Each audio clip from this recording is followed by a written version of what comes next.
Looks normal to me.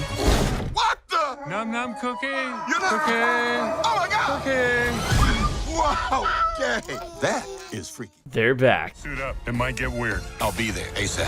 Where you going ASAP? You better be back ASAP. Theory about how most of their movies are somehow connected. Anyways, from a few subtle and not so subtle hints given to us in the official trailer, we can tell that the beginning of the second movie kicks off right after the Underminer's appearance in his first film.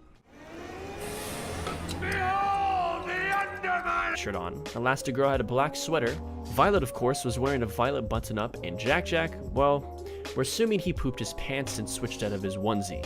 Anyways, these are some sets of clothing that can be seen on our favorite superhero family in the beginning of the trailer when they're having dinner. Temporary home. Another example of the movie leading off right after the ending of the first film is how when the family manages to defeat Syndrome, they may have accidentally blown up their own home.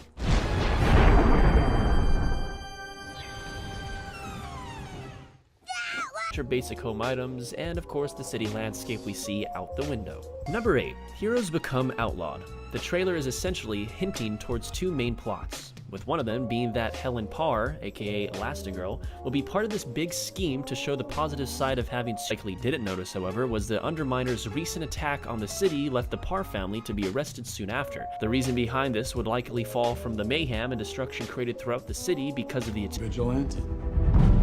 You've operated with unlimited power and no supervision. I can also appreciate the subtle comic book style panels in the background that references past fights like Frozen sliding on ice away from the robot, Mr. Incredible tossing up a car in the first film. Need to be more flexible. Number 7. Chinese food. Chinese takeout is simply a classic when it comes to lazy comfort food, and clearly the Parr family feels the same way. Featured at the beginning of the trailer, everyone, except Dash, seems to be enjoying their meal. The box is used as part of a circus act. The box was also used again in Monsters Inc., when Mike Wazowski hilariously scoops Boo up into the box to hide her from other monsters, as well as in the Pizza Planet truck from Toy Story 2, Linguini's fridge from Ratatouille, and under similar circumstances. And lastly, he could transform into some sort of beast fueled by rage.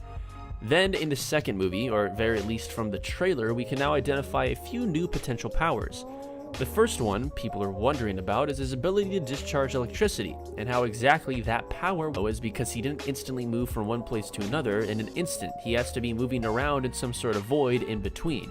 And finally, towards the end of the trailer, it seems likely that Jack could combine these powers into something more powerful, like when he combusts into a fiery pit of rage. Number 5. Just around a minute 45 into the trailer, we can see Dash briefly running into a repeating portal, causing him and Jack to be stuck in a never-ending loop. Now it's a possibility that Jack's interdimensional power could also create a gateway portal for others to travel through, but it's also a possible hint of Elastigirl. So it'll be interesting if she's a good person gone bad or is actually helpful in the movie, but I guess only time will tell. Number 4. Jack's training. Combustion imminent? What does that mean? Ah! It means fire, Robert. Are you going to talk about it? What? The elephant in the room. What elephant? Mom's new job.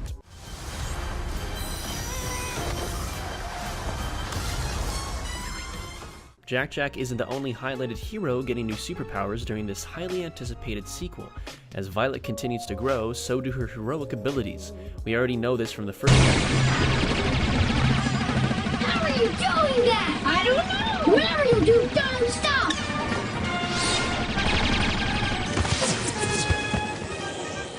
In the second film, however, we see during the family's battle with the Underminer that Violet wields at will, turning them into a variety of shapes and even objects as she pleases. Number 2. Screenslaver. The Screenslaver interrupts this program for an important announcement. Suit up. It might get weird. I'll be there ASAP.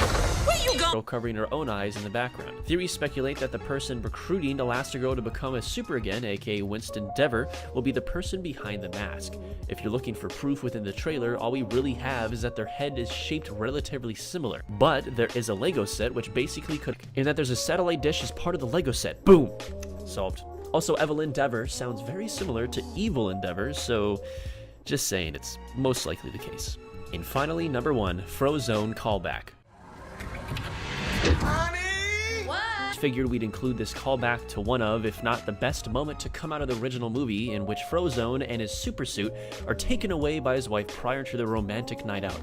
It's a classic tale of the overbearing spouse who can't get enough attention, and quite frankly, it's pretty hilarious that the creators of the movie you thought about today's video, and maybe leave a like if you've enjoyed. Also, don't forget to subscribe and push that notification button to see more Spacebound videos similar to this one in the near future. And have yourselves an excellent day.